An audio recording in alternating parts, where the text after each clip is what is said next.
Red, white, and blue election coverage 2014 live at 6 as early voting begins in Wisconsin. A 2-week window for those wanting to turn in a ballot ahead of the November 4th midterm elections. Candidates on both sides making their voices heard, calling voter turnout crucial through their campaigns. NBC 26's Eric Krest live at 6 with more. Eric. According to the most recent poll, both candidates for Wisconsin's next governor are in the midst of a neck-and-neck race. And regardless of who ultimately comes out on top, both Democrats and Republicans are saying vote now to avoid the long lines you could possibly see on Election Day. We're just over 2 weeks away from the end of all the campaign drives.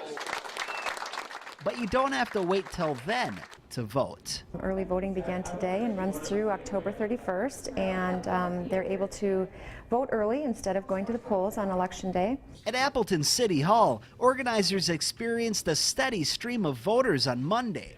Basically people who want to get it done. And for many, getting it done prior to the general election on November 4th is a necessity. If I'm working long hours, there's not any time sometimes to vote. Not just for Republicans. Get out there and make sure that that vote is counted and that it is in the ballot box and it's already done, so you don't have to worry about no matter what happens on Election Day. Not just for Democrats either. Early voting is essential to make sure that everybody who wants to vote can get out there and do it without taking off work. Because casting your vote early, it's quick in and quick out. I mean, that's the convenience of it all. Is just one way for the working man or woman to make sure their vote counts. Now, lines weren't really an issue at the polls in Appleton today, but if you want to play it safe, avoid the noon hour, right around lunch, or directly following work. Those are the two busiest times of the day.